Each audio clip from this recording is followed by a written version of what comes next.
Jumbo, everybody. Hello, good afternoon. How are we doing, Fresno Chaffee Zoo? Hello. Hooray, I'm so glad to hear it. Welcome. My name is Lily. I'm a conservation interpreter with the Fresno Chaffee Zoo's education department. You've probably seen me a lot today. Here we're doing our elephant chat, so for those of you just passing by, if you'd like to stick around, we're going to talk about the largest land mammal in the world. I'd scream for it too.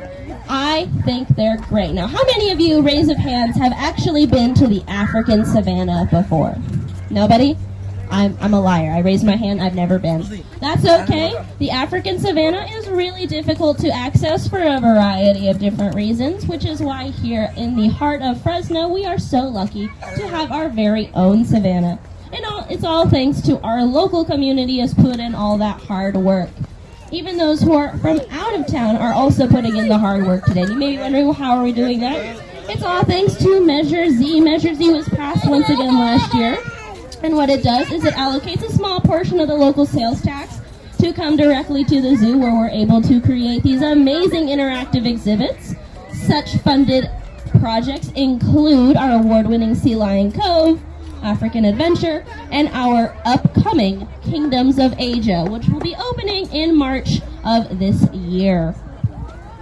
Now here we have African Adventure, which, like I said, was fully funded by Measure Z, and it was open in 2015, where we added an extra 13 acres of land and are now home to over a dozen African savanna animals, including the very large and in charge African savanna elephant. I've been there one time. Now, here at the zoo, we like to focus on taking care of our animal friends here in the zoo and out in the wild, which is why you'll see this sprawling exhibit feature a lot of the similar features that you can see out in the African savanna. Now, here at the Fresno Chaffee Zoo, we are home to a herd or group of 3 African savanna elephants. Their names are, the oldest being Nowasi. She is our female matriarch. That means that out in the wild, she would be the boss, letting everyone know where to find food and water. But here, the only animal that follows Nowasi around is her daughter, Amali. You can see them together out on the savanna as we speak.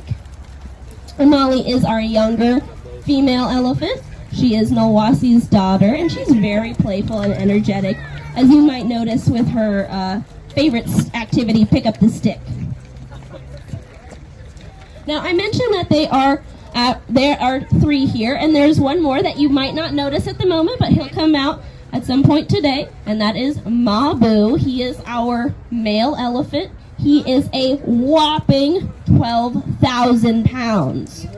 Now, that's pretty big, but the average bull elephant is going to weigh 13,000 pounds, the equivalent of a USPS truck. Just imagine these guys delivering your mail every single day. Now, how many of you, raise of hands, came to the zoo today specifically to see the elephants? Raise of hands. That's great.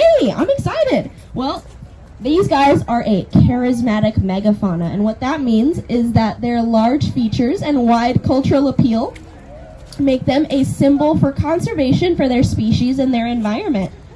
Other animals that are charismatic megafauna include lions, tigers, and panda bears. Oh my. But today we're going to learn a little bit more about the African savanna elephant. There are 3 different subspecies. The ones that live here at the Fresno Chaffee Zoo are the African savanna elephants, but there are also African bush elephants or African forest elephants.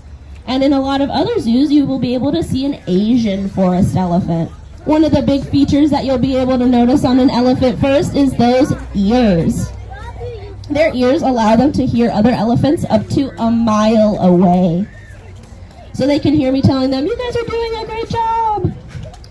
But they're also able to cool their bodies down using their ears. Their ears are full of a complex system of blood vessels and veins. And so by flapping their ears back and forth, they're able to cool off their blood that pumps throughout their bodies, cooling off their entire bodies. And that's because they don't produce sweat like we do. So on warm days like today, you'll notice when our girls flap their ears back and forth, they're just trying to cool down. Now, another feature on an elephant that's very big and in charge is, of course, their tusks. Both male and female elephants have tusks, and that is because they need them for a variety of different things, whether it's digging up groundwater, stripping trees of nutritious bark as you can see in front of you, or even fighting other elephants for territory. An elephant's tusks are based on their genetics and location, but the modern-day African savanna elephant has the largest tusks in the animal kingdom, even larger than their ancestors. Common misconception is that their tusks are made of a rare material known as ivory, when they are in fact made of the same material as your teeth, which are enamel and dentin. Talk about a big paycheck from the tooth fairy. Now these guys keep their teeth their whole lives, but unfortunately, one of the reasons why these animals are endangered is because they are hunted solely for their tusks. They're thought to be used for things like local folk medicine or a status symbol of wealth, which is why elephants are endangered, but we also want to keep them safe, which is why they're here with us at the zoo. What's one other big feature that we see on every single elephant we've ever seen? Makes a special sound. That's right, it's the trunk. When elephants go on vacation, they have to remember to pack their trunk. And it's a very important and unique appendage. They're able to do a variety of different things, like use it to transfer water from the source to their mouth. They're also able to pick things up like palm trees. And they have two finger-like projections at the tip of their trunk that allow them to pick things up as small as a dime. But they don't eat dimes, they eat grass. So that is what they're going to use their trunk for. Here at the zoo, we like to take care of our animals, and their well-being and welfare is number one on our list, which is why we have daily training sessions for our animals to ensure that they know how to go to the doctor, so we can keep it very stress-free for our animals and for our keepers as well. Things like blood draws, general examinations, etc. are all made a lot easier thanks to these daily but voluntary training sessions. And with that, they also get their meals for the day. So if I were them, I'd also want to do training sessions for a tasty snack. But they also do a variety of other different things for our animals here, like provide enrichment. You might notice some weird stuff in the exhibit, like holes or grates, or even loose trees, and that's all part of their enrichment. It's something our animals choose to interact with that stimulates their mind or bodies. As you might have noticed when we started, both Amalia and Nawasi were playing with a loose palm tree, and that's one of their favorite activities. Mabu likes knocking them over, and they like playing with them. But they're also able to do things like use their trunk to put in those holes over by the waterfall and grab hay as their meal. And that's to stimulate their minds and bodies and have them display natural foraging behaviors. In fact, the gate for the barn is opened up so they can get started on that training session right now. So that means it is lunchtime for our girls, which means that Mabu might come out shortly. Now, of course, we focus on the health and well-being of our animals here at the zoo, but we also care about the well-being of elephants across the world. Which is why conservation is a really important topic for elephants. Like I said, elephants are an endangered animal, and one of the reasons is their tusks. Nearly 96 elephants a day are hunted and killed for their tusks alone. A tusk cannot be harvested from ivory cannot be harvested from a living elephant. So that is why elephants are one of the most endangered animals on the planet, even though they are one of the largest and have no natural predators except for us, which is why we focus so much on helping them out. Now, one of the ways that we can help out elephants today is by not supporting the ivory industry. So when we say no to ivory, we are saying yes to elephants.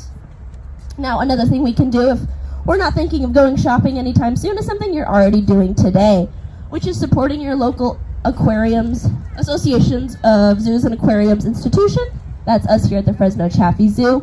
By giving us your time and money and choosing to support us, you are helping out not just the animals here at the zoo, but over 25 different conservation efforts across the world, which include helping out African savanna elephants and maybe even your favorite animal that you see here at the zoo. By getting to know these animals and being able to see them with your very own eyes, you are forming that close connection that helps you care about their conservation. So when you come to the zoo, you're not only having a good time, but you're also doing a good deed. So pats on the back for you guys. Hooray! Now, our presentation has come to an end today, but I'd like to thank you for coming out and supporting us through efforts like Measure Z. If you'd like to see another chat, we have one at Stingray Bay at 2 p.m. today, but if not, I hope you have a great rest of your day, and thank you for supporting us. Have a great day.